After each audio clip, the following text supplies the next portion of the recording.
And here we are recording live, and I'm going to broadcast it to the people who want to be in the conversation. We have typically people who watch it on Facebook, and then they'll catch it later on YouTube, and people who will watch the replay on a number of social media. It is Tuesday, the 11th of April, and it's if you're Jewish, it's Passover. If you're Christian, it's Holy Week. And we who work in nonprofits are very dedicated to our work, and so we're doing a lot of work, no matter what our background, this week. This is a nonprofit chat live. We're seeing people on Facebook, and we're seeing people on the webinar platform. So we're broadcasting to the world tonight on this series we call the Nonprofit Chat. And we're talking about board of directors tonight. And my guest tonight is my dear friend and board expert, Dr. Thyonne Gordon. So Thyonne, rather than me reading a long, boring resume about you or bio, why don't you share just a minute about yourself? You're in LA. You do lots of good things for lots of people. You have lots of skills. Tonight, let's focus principally on what you've done for charities. You've been a nonprofit director. You've worked for major foundations on board capacity building. So talk a little bit about your work and your experience in working with boards. And so welcome to the Nonprofit Chat. Thank you. Thank you, Hugh. It's a pleasure to be here on the Nonprofit Chat and in the room. Hopefully I won't have too much background noise. I am out of town right now in the Oakland, California area.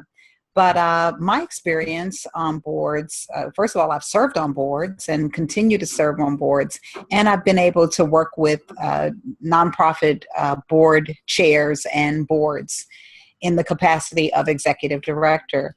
I have worked in the nonprofit industry for over 15 years, working with nonprofits such as a place called Home in South Central Los Angeles and CoachArt in the Los Angeles and the Bay areas. So those have been exciting organizations. I have lots of other organizations that I do consulting with, Foundation for Second Chances.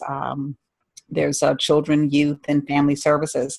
And in all the cases of working with these nonprofits, there's always the question of boards and board development and how do we get our board to get on board. And so I have an opportunity to do a lot of board governance training and participation with boards and getting them involved and getting them further involved with the causes that they love. So I'm excited to be here today and happy to answer any questions that I can answer to help any of you develop a stronger board. Love it, love it, love it. We have somebody out there spying on the questions, so they'll post them on our chat later on. I've worked with charities for 30 years. Charities, nonprofits, I'm using the word interchangeably tonight. And I find that many topics come up over and over. One is communication, one is leader burnout, one is lack of revenue. But the second most common topic is, well, the board is not functioning up to its expectations or the expectations of the leader. And so board underperformance is a common thing that comes up. And tell us a little bit about the capacity building work that you've done on behalf of some of the foundations. So yes, board underperformance is something that comes up often. And I don't necessarily agree that boards are underperforming as a whole. I believe boards, first of all, just participating on a board is excellent work. I commend people that volunteer their time or give their time to do board leadership in the capacities in which they do. In terms of the work that I do, I help people understand how to get the most out of their board. And one of the first things that you want to do is make sure your board understands what are your goals? What do you actually want them to do? It's often happens that executive directors or organizations will say, oh, we want a board that's just a great board.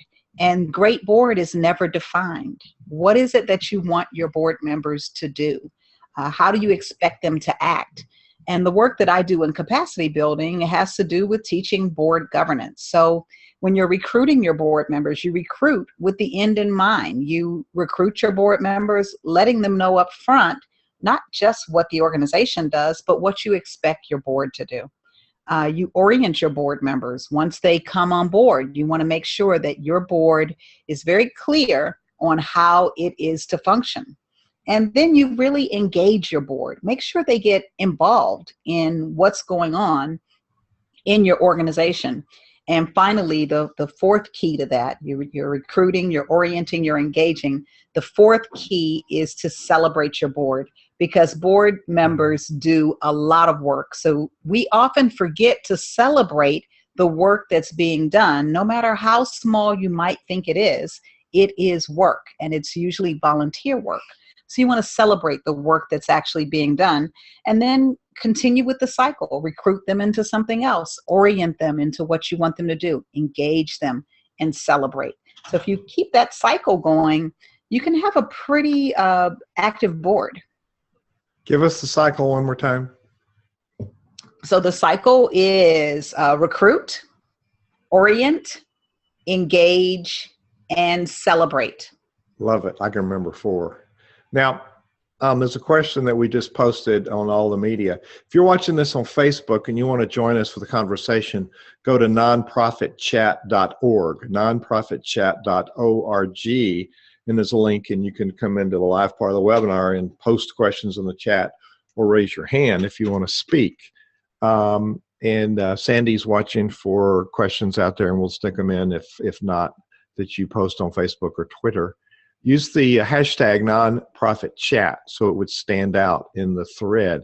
The first question that we have up, and there's 2 that I want to ask, but the first one that's posted for people to respond to is, how and where do I find good board members? And there's the word good board members.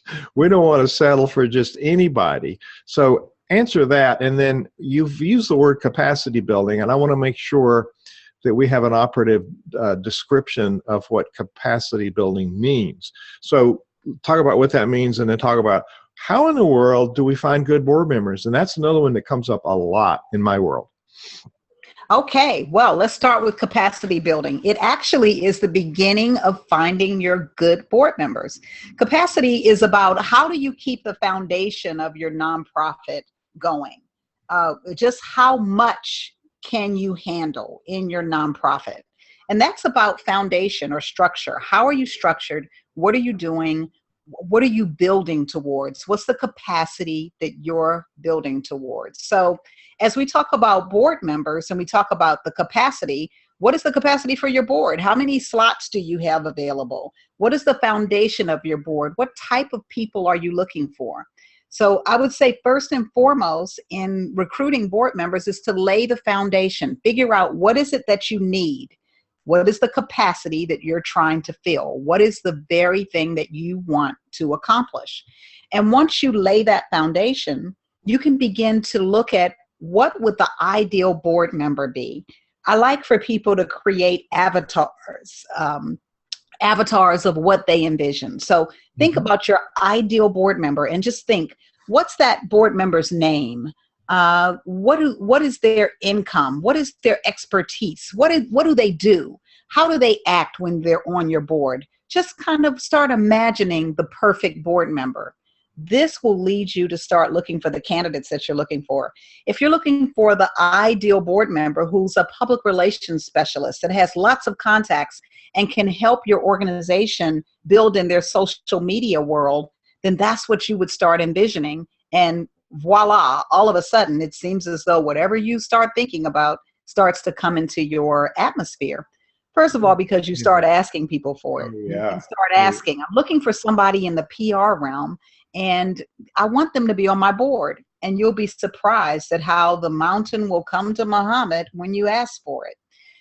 Once you start finding these candidates, you start talking to them, and you get them, you help them to find you, because you talk about what it is that you want.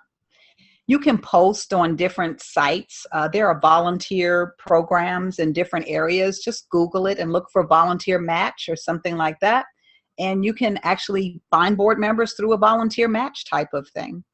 And once you find these people, you want to start evaluating them and figuring out how to bring them on board to your organization. And that requires some courtship. That requires talking to them, engaging them, making sure that they're very clear on what it is that you do and that it matches what they want to do. Then you begin to nominate them and elect them and bring them on, orient them, and get started on the 4-step process. I love it. You slipped that one in. Volunteer Match. Is that a website? Volunteer Match is in Los Angeles. There is something called Volunteer Match. I believe they're national. I would look for Volunteer Match, and usually you would just put in the type of volunteer that you're looking for, and they match people who are looking for volunteer opportunities. There are a lot of people who have so much experience and expertise that are retired. Perhaps they used to work in schools, perhaps they worked in corporations, and they're looking to share their knowledge and their information with organizations and with people who want help. So I would look for that organization, Volunteer Match. If you notice me missing, I'm on the internet looking for Volunteer Match. That's a great lead. That's a great lead. So that's where we find good board members. And absolutely. Then, is there? Let's go back to capacity building. It's not a once and done. Capacity building continues to. Capacity is just like, let's see, it's like when you have your cup of coffee in the morning, you have your good fill and you feel like I'm done. And then right around 11 or 12, you feel like you might need a little caffeine boost and the coffee cup is empty. So that capacity needs to be filled back up again. So capacity building is a continuous process. We are continuing to build on what it is that our foundation is, on what we're growing, on what we're working on in our nonprofit area or our charity space. Love it. Love it. I'm favoring charity. We do have some baggage with the word nonprofit. We go into this scarcity thinking, and you and I have talked about how we really want to change the paradigm. And I'm happy to hear you talk about this ongoing process. And I love the coffee analogy, being a coffee snob that I am. That's a great, I'm very particular about my coffee, but it's a very good analogy. We had some in the morning. We might need a little more later. We do have a tendency to think about, well, we've done a strategy, it's done. Well, it's not an event, it's a process. In part of the strategies, then integrating it into performance, and it becomes a process, not a series of events. It's a process of ongoing personal growth and organizational growth. And so that hearing you talk about, I've got to keep filling my cup. That's a really good analogy. And every time I drink a cup of coffee, I'm going to remember that. That's just such a vivid picture. So we find these good people. What kind of questions do we want to ask them? Oh, now that is going to totally depend on what you're looking for on your board. So again, laying that foundation, being very clear as to what you want in a board member is the number one part of recruiting your board members. But you do want to have an application process. And a lot of people don't do this.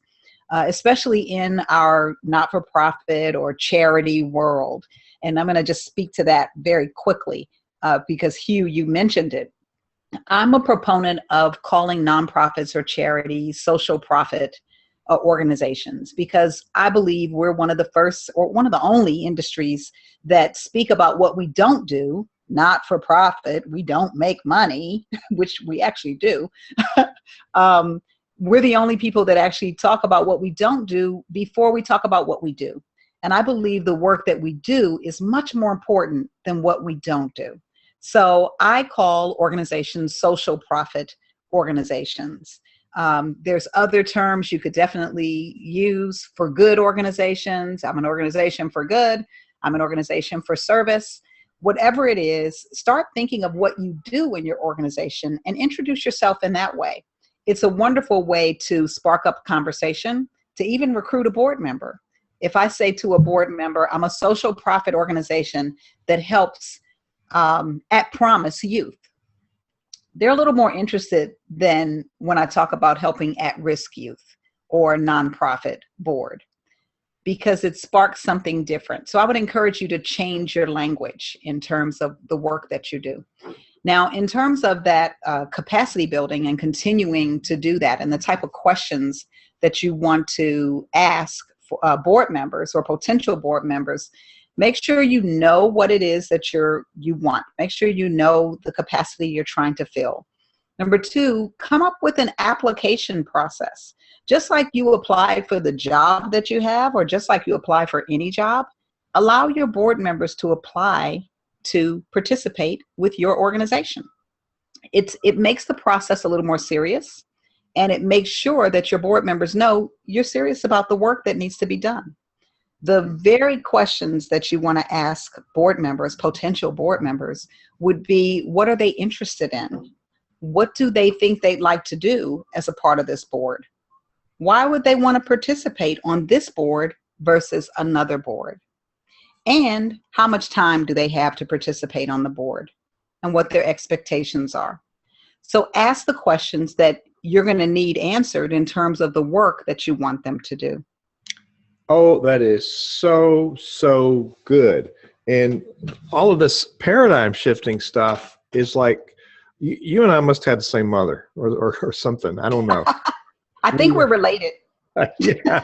I mean, it's just so in sync with what I've been teaching for years. And you and I just crossed paths, and we started talking and found out we had lots and lots of things in common. And your whole philosophies of how we empower organizations that are social profit, that's a brilliant term. And just thinking we talk about ourselves and what we're and express who we are in terms of what we are not.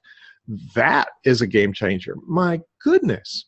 And then I want to speak about the questions a little bit. Then I want to go to, we're not really to the second question, is what's our pitch? I'm treating that one as how do we, at a place where we met, CEO Space, we have this thing called a snap. And it's a accelerated form of an elevator pitch, and we do it for donors and investors and customers, but we don't know how to do the language to recruit board members. But it's really not recruiting, it's giving people an opportunity to step into the fullness of seeing their passion come to work. Let's back up. All of this paradigm shifting is like, my mind is exploding. You've really helped us think about empowering ourselves as leaders to throw out an opportunity so people can perceive themselves as part of it. Is that I'm making this up, but this is what my mind is going to as you're talking about this. We're not creating things that are barriers. We're actually attracting people to us first by defining the avatar. And 2 weeks ago, I was interviewing the executive director of the Napoleon Hill Foundation, which is not too far from me.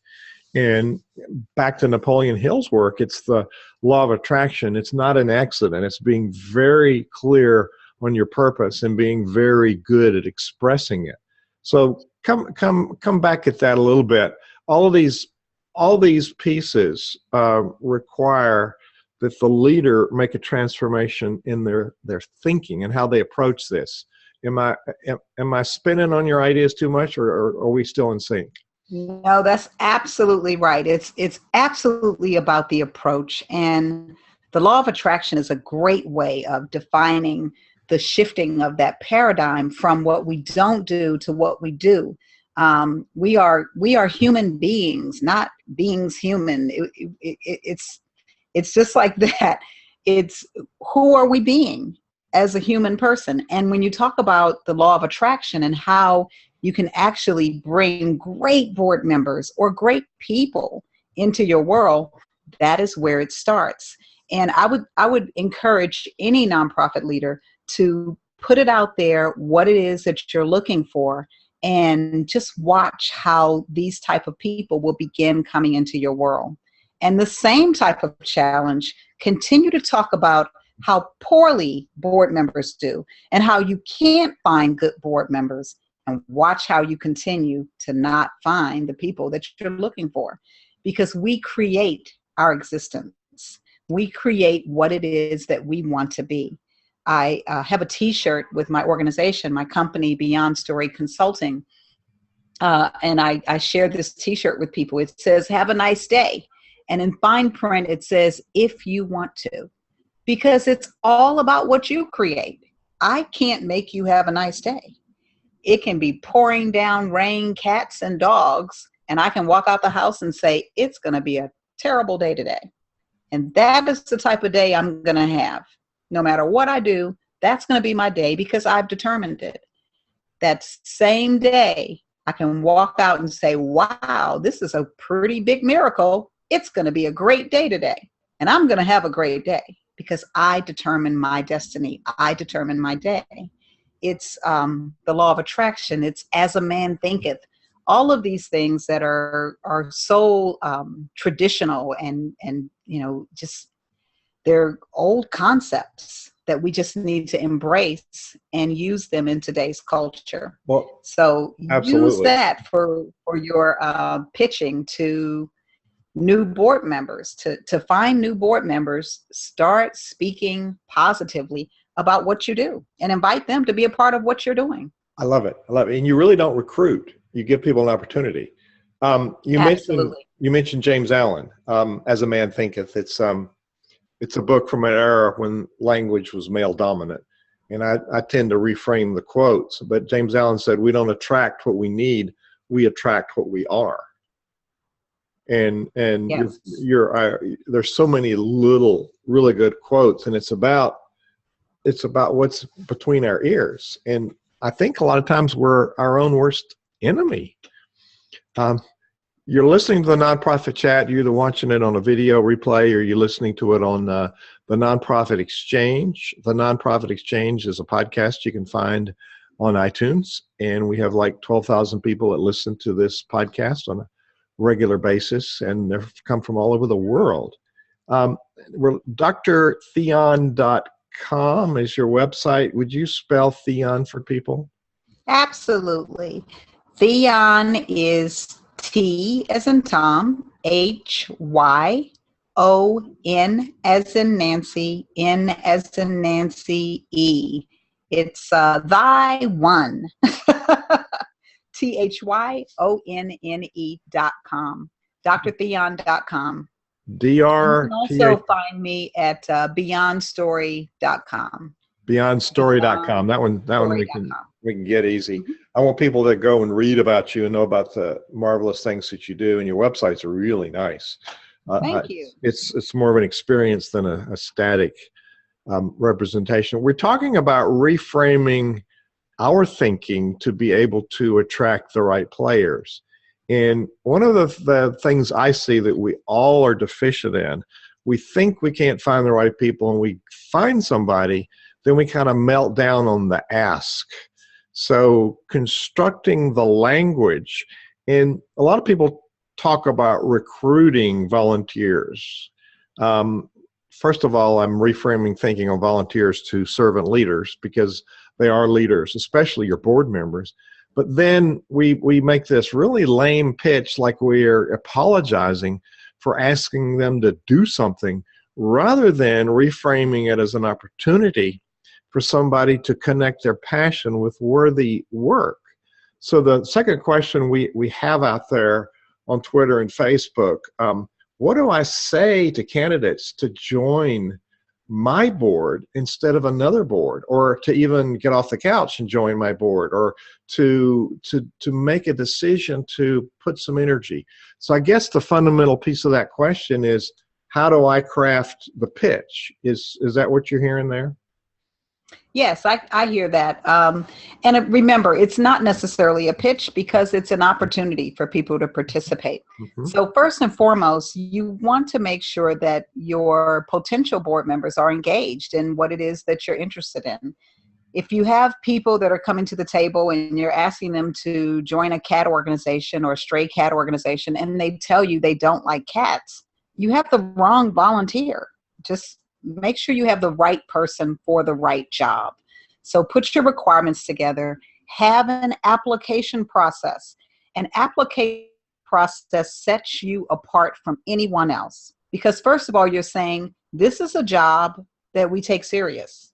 So everyone doesn't get an opportunity to take this job. We have a limited number of spots. It's something about limiting what you have to offer that makes more people interested in it. It's a very interesting phenomena. If I tell you that I only have 3 of these, you're probably going to want one more than if I say, just let me know whenever. I've got plenty of spots available. You probably will never respond to me if I say I have plenty of spots available. But if I tell you I have a limited amount of time with a limited amount of spots available, and I'm really interested in bringing you on board so that you could be a part of this engaging and wonderful group of people that you're going to connect with, that you're going to be able to network with, all of a sudden it changes the invitation. So think about how you're inviting people and to what you're inviting them to. You want them to be a part of something that is beneficial, not just for the organization, but for them. So offer them what the benefit is to them. Absolutely. And Absolutely. Yes, I'm sorry, say that again. No, absolutely. Absolutely. My brain is like going wild. About 3 or 4 weeks ago in this series, I interviewed Dr. David Gruder, whom you know, and he Yes. talked about the psychological definition of shadow. And we're limited by our beliefs that say, oh, this person would never say yes. So we're going into this with a defeated attitude. And you spoke about this earlier, but I think this whole thing, it's not a pitch. You're right. It's a presentation. It's a conversation about how do we connect in mutually agreeable deliverables and with our passion to make a difference, social profit organization. So I think underneath all of this, it's changing our belief systems that we're not asking for help. We're not bothering people by asking them to do something. We're presenting an option that really could excite people, and it could bring a lot of benefit to the vision that we share. So I think underneath what you're saying, there's a paradigm shift that we need as leaders to be able to effectively make that presentation. What do you got on that piece?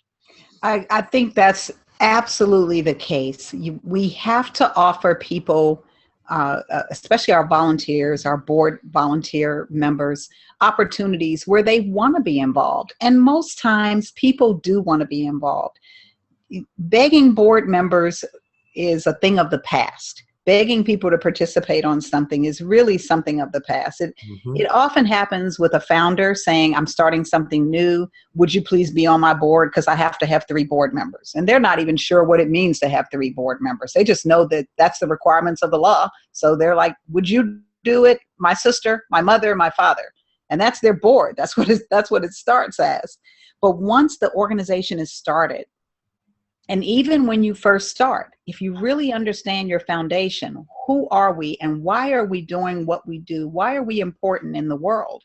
And you make sure that those people that you're inviting to participate understand why they are important to help that cause happen. All of a sudden, it changes the energy because now they too want to make whatever it is you're doing happen, whether it's for children or for animals or for the waters or environment, whatever it is, you found people that are interested in that cause, and they too want to make sure that they accomplish the goals. So we just have to know that there's definitely people out there who want to accomplish the same things that we want to accomplish, and we just have to find those people. Many times when there is a pull or difficulty in finding board members, it's because you haven't found the right match. I had someone ask me once to bring a board member that I had from another organization over to their organization. The organizations were as different as night and day, children versus animals. And I asked them, how would I do that? This person loves working with whatever the population is that they're working with. and your population is totally different. So am I supposed to say to them, stop liking what you used to like and begin to like this because I need you on this board because you're a celebrity and you're great? No. Find the right board members for your board, and your board will be active and it'll be energetic, and you'll have done what you need done. So most of this is really about that mindset. Don't think lack. Don't think that there's not enough people out there for what you want to do. Just know that you have to find the right people for what you want to do. That is such wise counsel. Wow. I can tell that you've had a number of these situations that you've advised people on. Getting the right people. Sometimes we settle for just anybody that'll say yes, because there's a comfort level in having this conversation. Like you pointed out, it's not really a sales pitch. It's a conversation. It's a checking for what's the win-win here, and to see if there's a consensus on how we can work together. I think we all have trouble with having these conversations, and I think examining what that's about. Why are we having trouble? You are leading a vision that's, you reframe my thinking, social profit. We are reframing what people normally think of in the business world as ROI, return on investment, to ROL, return on life. So the profit, we have different ways of expressing profit. The profit's not only in the money, but it's in people's lives. And there's lots of ways to look at profit. So this is really helpful for me. We will transcribe this podcast in a few days. It will be on the podcast site, the Nonprofit Exchange. It's an exchange of ideas, and it's a place where we learn about how to install sound business principles into the tax-exempt organizations that we run. And there's lots of different kinds. I've worked with government organizations. I've worked with schools. I've worked with organizations like chambers, community foundations. They're an organizational member. I've worked with churches and synagogues. So there's a whole lots of tax-exempt classifications out there. And I think there's a similarity in what we're talking about for all of them. Would you say? Yes. Yeah. What we talk about today would apply to any of those organizations, any of those type of entities. Now, the Jewish board I work with, we're all Jews. The Presbyterian board I work with, we're all Scottish Presbyterians. Now, in the community foundations and the government organizations, there's a whole lot more diversity. And let's talk about diversity. We tend to have a limited viewpoint of diversity. So what does diversity mean to you, and why is that important to, when I first share with my wife, hey, I got these 3 people for my board, and she looked at it and says, oh, it's a bunch of old white guys, huh? So I was busted a while back, and so I've been very diligent in just sort of thinking about how do we create this excellence and diversity. So what does diversity mean to you? So diversity, it's interesting because so many times people speak of diversity in terms of culture or in terms of color or ethnicity, but diversity really is about so many other things as well. So to have a diverse board, in particular, is about perspectives. You want to make sure that you have a diverse board because different perspectives is critically important. You want people with different personal and professional contacts, for example, and life experiences and expertise. Because if you all have the same, then it is a little harder to pull from that same pool.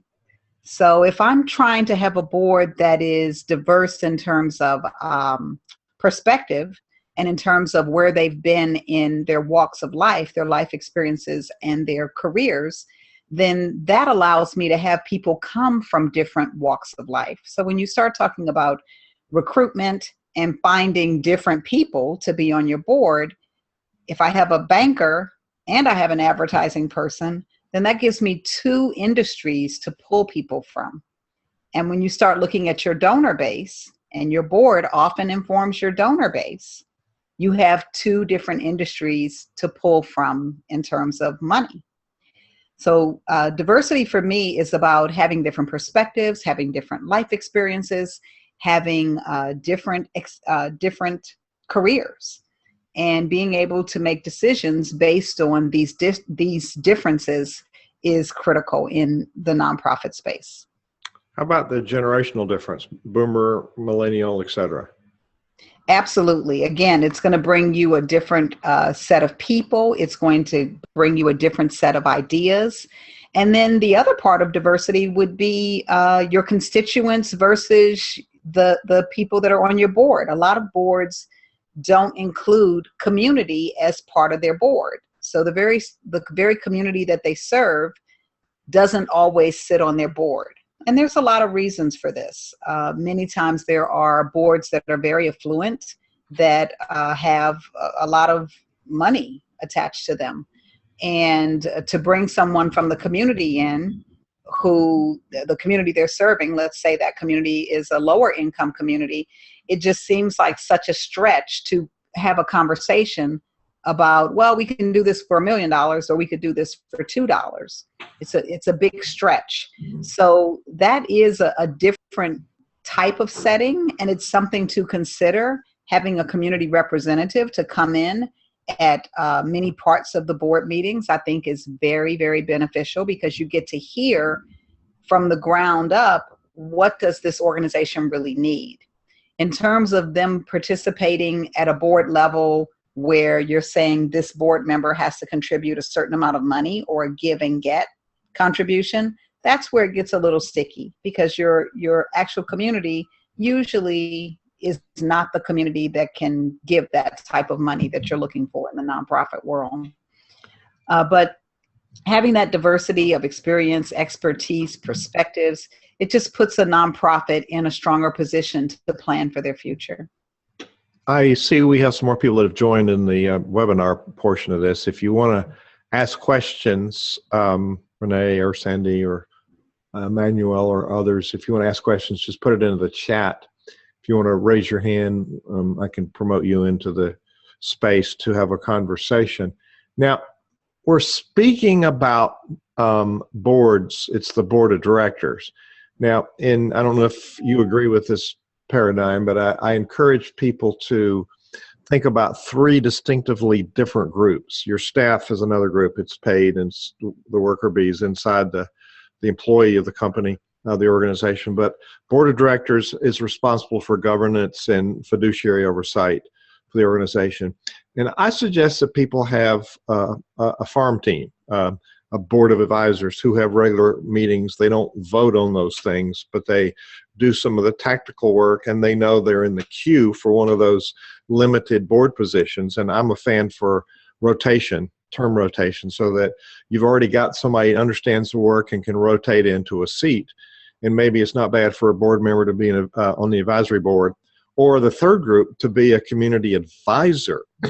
I dropped the word board because there are some people that are very high level politicians or celebrities or corporate leaders that want to help you.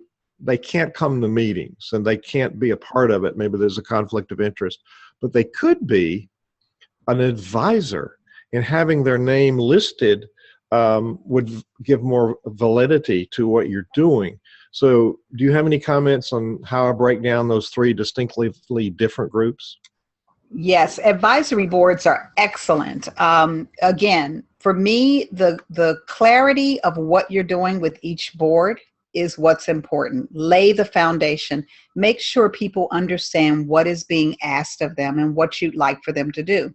So, for example, I've worked with advisory boards before where I've actually given them an application as well and given them a contract that basically says this is what you're going to do as an advisor for this board. I'm able to call you twice a year to ask a question specifically in your area of expertise. You will share information about our organization as one of your favored charities or social profits or whatever you want to call it. But we give specific things. These are the things that you're going to be doing as an advisor. so that it's not just a name only. Yes, we can put your name on our letterhead, but in putting the name on the letterhead, here's what we'd like for you to do as well, so that you're engaged and so that you're a part of our organization. You may even include, we'd like for you to attend at least one event annually or biannually, depending upon, who the person is on your board. Just be very clear on what your boards are doing, why are they there, and make sure that they understand that. And that's how you get the best board service from each person. A community board, the same thing. Be very clear. We want this community board to be able to inform our executive or our governing board on what's going on in the community and what the community needs. We want to make sure that our governing board is very clear in terms of the work that we do. And it would be nice to have someone from the community or advisors from the community that come and speak to the board that's actually helping to fund our organization. So making sure that the community board understands exactly this is what your job is. You are to keep your ear to the ground. Let us know if we're doing the job the right way. Let us know when we're not doing the job the right way, so that we can then inform our governing board of what's going on. Oh, that's brilliant. That's brilliant. I didn't. And finally, Hugh, the other thing is that governing board. Governing board, your job, you have a fiduciary responsibility to this organization. And that means legally we're doing the right thing. You're taking a look at what we're doing. That means our money is being handled well. And you're taking a look at the audits. You're making sure we're audited on an annual basis. You're making sure that the funds are going where they're supposed to go. And you have an obligation in terms of making sure the organization stays solvent. So we do a give and get. What does give and get mean? It means we're going to give a certain amount and we're going to raise a certain amount. And maybe those are all inclusive. Maybe that give and get is whatever, a minimum of $5,000 a year or a minimum of $100 a year. Whatever it is, every board member should have their name on the donor list such that they are giving because it's their fiduciary responsibility to assure the organization is solvent. And board members come to the table at the orientation that the executive director or the organization has given, and they know this already. They know it from the start. They know part of my responsibility is to make sure this organization stays solvent. So I'm going to be giving charitable contributions to it. I am learning and excited about, there's somebody posting on here. Oh, Alpensa down in Fiji. Wow, people are watching us all over the world. That's hey. That's great. There's 28 other notifications out there too, so people are watching you all over. I would like to say to Renee, who's watching this on the podcast, the broadcast, that you surfaced, and you're leading us to the fourth question about getting board members to donate. But before we go there, you just opened up a whole new train of thought for me, community advisors. When I spoke of the third group, I didn't use the word board. They're pretty much advisors at large, because I find that board means meetings, and we don't want meetings. We want some people that just can be our high-level advisors, but we can list them. But this community group, that's got a whole lot of teeth. And I'm thinking Renee is struggling with her board and her teams on how to define their unique value propositions, and they've got several different things they're working on. It's a charity she's inherited running that's 40 years old or something. So I would like to suggest that maybe getting a focus group together of community leaders to then get some perspective and have conversations with those people. We don't have to take everything people say, but everything they say can help us formulate our final opinion. So the community advisors, using them as a focus group and an input group, I just got a whole nother vision of that. Any more you want to say? I mean, put a spin on what you said, but it gave me some really good ideas of how do we engage people in conversation that aren't on the inside, and maybe they could help us in very different ways. You want to put any more spin on this community advisor thing? Community advisor is a great way to bring people to the table that aren't necessarily going to be able to give you financial contributions. So people can contribute in so many different ways. And that's just one way. This idea of having a community, sorry about that. I hear some motorcycles or something outside, but didn't hear it. The community advisors are people who can really, really benefit your nonprofit in different ways, or your social profit organization in different ways. So use people as much as you can in their areas of expertise. This is the best way to bring on people who can support you in ways that you hadn't even thought of in the past. But if you need someone doing social media, or someone who actually knows how to get grassroots people together, to bring meetings together, it's a great way to just bring them on board. And there's a lot of other things you can do in terms of ad hoc committees on boards. Ad hocs are when you want to bring in, let's say it's not community members, let's say that it is other people who might not serve on your board because they don't want to be committed to a long-term arrangement like that, but they might serve on an ad hoc committee that says this committee is just so that we can fix our bylaws. And we're looking for an accountant and an attorney and a public relations person so that we make sure we have our bylaws proper. And you can bring some people on like that will be associated with your organization, get them to understand the organization a little more. They may actually like it such that they go into your wheel for recruitment for your board for later. So having ad hoc committees attached to different parts of your board committees are also ways that you can evolve your board and grow it, and grow actually just information in terms of letting people know about your organization better. I love it. I love it. And that requires another shift as the leader. In realizing that we don't have to have all the right answers. We can have conversations with other people who might give us some really good information. We tend to limit what we think other people can do, and then that puts them in a box, and they can't help us. You may not know this. One time in my life, I taught middle school music. And I learned everything about leadership in that 3 years that I needed to know. And but I did a full production of Godspell, the musical, with 6th graders. And people said to me, "That's hard. How did you get them to do it?" And I said, "Well, I never told them it was hard." And pretty much I just thought they could do it. I threw it out and we did it. And there's been a lot of things in my life that should never have logically happened, but I just sort of put some energy behind it. We did it. And it was great. So I think taking the blinders off, pretty much I said to people, I took the bricks off their head and let them go up to a higher level, because we tend to put bricks on people's head and keep them where we think our expectations are, rather than you started out this interview talking about interviewing people and see what they want. And I think it's this whole interview has been a whole lot of paradigm shift for me. It's really good stuff. And we've just launched the 4th question on social media. And it's this thing about board members donating.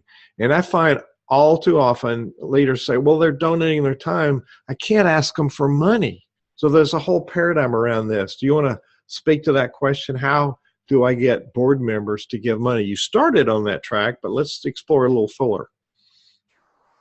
So this is a constant question. I get this question all the time, not just board members. How do you get people to give money?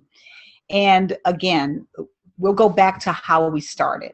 When we believe in the limitations, that's exactly what we get. So I believe that once I've targeted who I want to work with, how I want them to participate, I've done my homework. I know that they have the capacity. I know that they're able to do what it is I want them to do. If I do my homework correctly, I am able to get them pretty much about 98%. I'm able to get every single one to do what I want them to do. That's because I've done my homework and I've told them up front what I'm asking for. So again, when you're recruiting or when you're engaging potential board members in the idea of participating with you, you have to let them know up front what the expectation is of the donation, of whatever it is you want them to do. If you're ambiguous about it, they're going to be ambiguous about giving.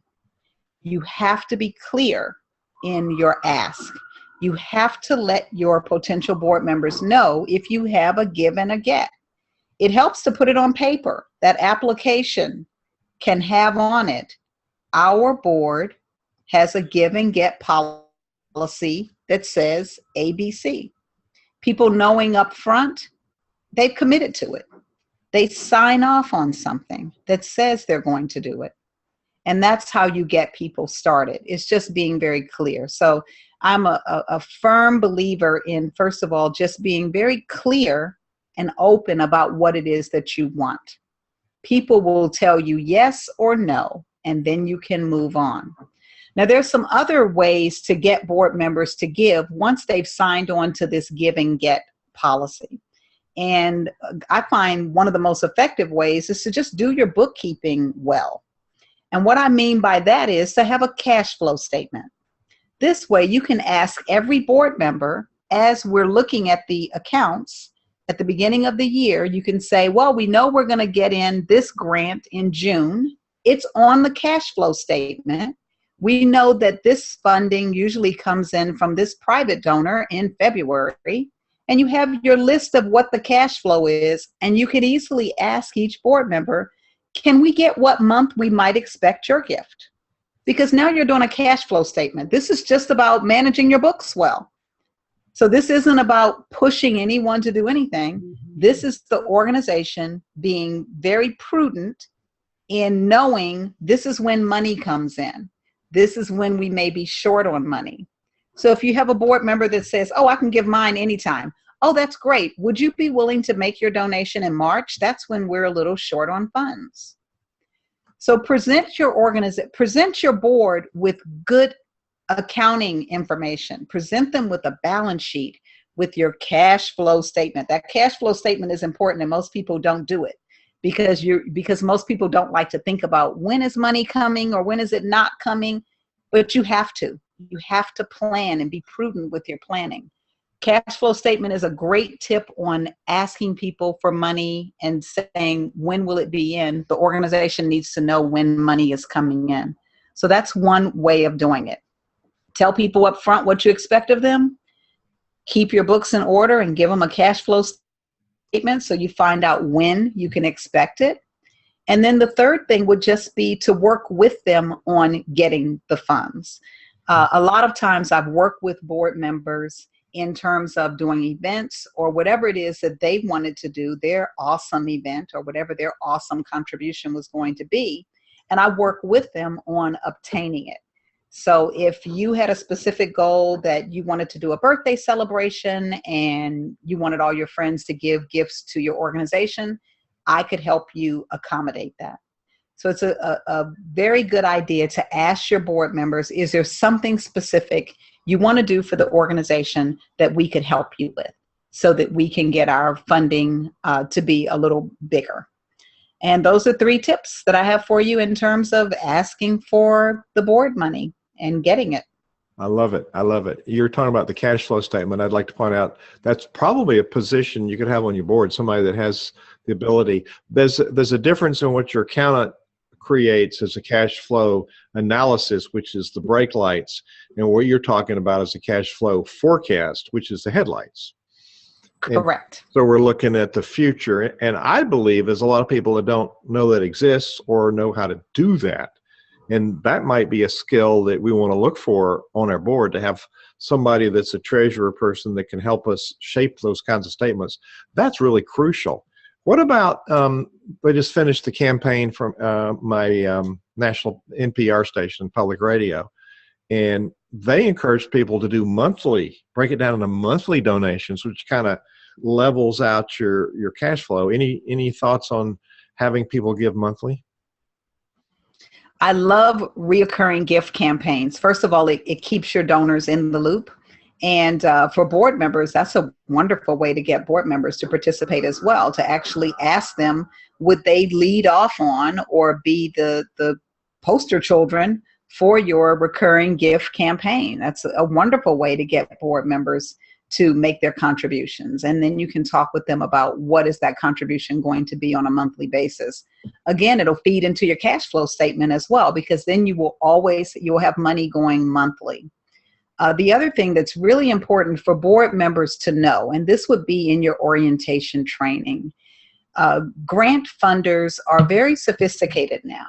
And one of the things that grant funders ask on a regular basis, I haven't seen a grant this past year, I haven't seen a grant that didn't ask this question. They ask, does your board give? Does everyone on your board give? They want to know that if you have a board of directors that says they support your cause, that they support your cause in a monetary way. Because the real question would be, why would I give you money if you're not giving money? If a person that's fiduciarily responsible for the organization doesn't make a contribution to the organization, why would they expect anyone else to? So that's the other thing, that you want to make sure your board is very clear that grant funders ask for whether or not you have 100% participation in a monetary fashion of the board. This is all really good stuff. There's a whole lot of stuff. Our chat group has been silent tonight. They're probably busy taking notes. I can't blame them. And you've really covered the topics in a very thorough manner. This is a nonprofit chat, which becomes the podcast, the Nonprofit Exchange, and we'll have a transcription of all of this great content that we will post on the podcast.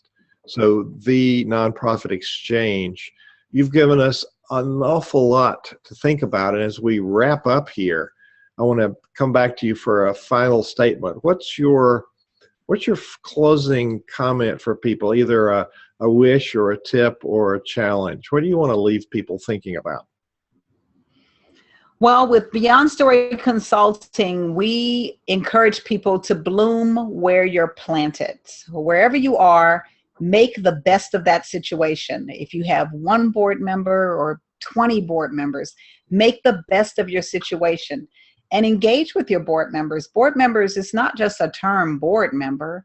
These are people that want to help your cause. These are people that want to share with you a part of who they are and what they have to contribute. So make sure to engage with them, talk with them, and find out exactly what is it that they want to contribute towards what you're doing. And then make it happen. Bloom where you're planted. Go for it and make something wonderful happen. I'm sure that you'll have plenty of wonderful success stories to share. Stories are my thing. I love sharing the stories of social profit organizations, people that are doing wonderful work in the world and giving of themselves and giving of their time. And I just want to commend everyone on here for the work that you do in the world. So bloom where you're planted and make it happen. Give us that link again for the story website. Yes, you can reach me, Dr. Thyonne, at beyondstory.com. That's BEYOND story, STORY.com, beyondstory.com. And, telling our story is an important exercise to learn and a skill to master. Dr. Thyonne at drthyonne.com. You've been a blessing tonight in this interview, and I've learned a lot. I got to roll up my sleeves and do things a little differently. I hope others have benefited as well. So thank you for being here tonight and sharing your wisdom with great passion. Thank you for having me. Thank you so much. And, I only came because you asked. And I guess that's the last thing I'll say. Ask and it is given. Ask for your board members. Ask for your money. Ask for everything. Ask. See what you get. Good note to leave on. Okay, we'll stop. Goodbye, Facebook. And we're stopping. Bye.